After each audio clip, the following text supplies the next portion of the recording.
Okay, we're going to take a quick look at how your clients could sign a PDF that you send to them. Maybe it's for consent, maybe it's a document you need them to sign. If you have them download the Adobe Acrobat app, which is free, once they get the document onto their phone, you'll probably have emailed it or WhatsApped it to them in some way.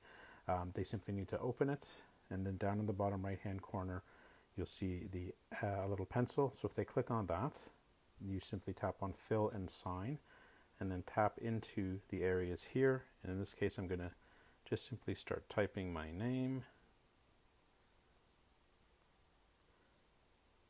And then in the next field, it'll put the field wherever you actually put your finger. Let me just zoom in, that's a bit easier.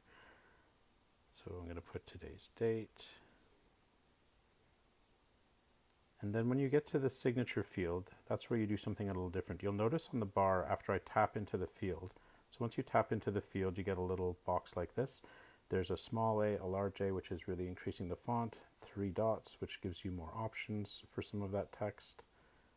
Let me tap out of that again, although you won't need that. And then a delete and this little old-fashioned pen. So type on the pen, and what you'll see is the ability to then sign. So as I probably have mentioned already in the presentation, there are 3 acceptable ways to create a digital or an e-signature. You can draw it onto a document. You can upload an image of something that you've created. You can type it, or in this case, the camera allows you to take a picture. So if I want to take a picture of something, let's say on my screen, I can take a picture of maybe a handwritten signature, for example. In this case, I'm going to draw it, and as simple as using a stylus or your pencil. It doesn't have to be perfect.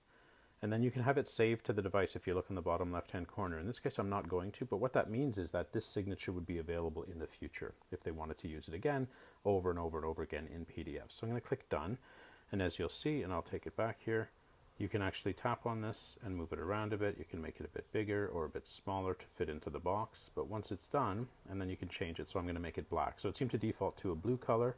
So just to do that again, when I typed it, color options came up. You can change it to blue. You can make it red. You can make it black. And I'm just going to make this a little bigger just by tapping and clicking and dragging those arrows.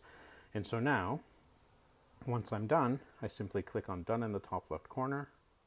The PDF is available, and in the top right corner you see the little up arrow.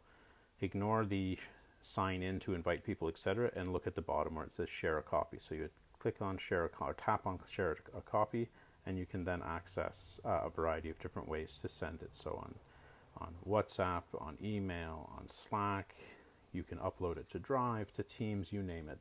So once they've done that, they would probably email or WhatsApp it to you. Now, we can have a conversation about whether it's appropriate to send a signature via email or if they should send it via something more secure like WhatsApp. But regardless, once they're done, they can send it to you and you'll have the document with them signed. So that is one fairly simple way to do it.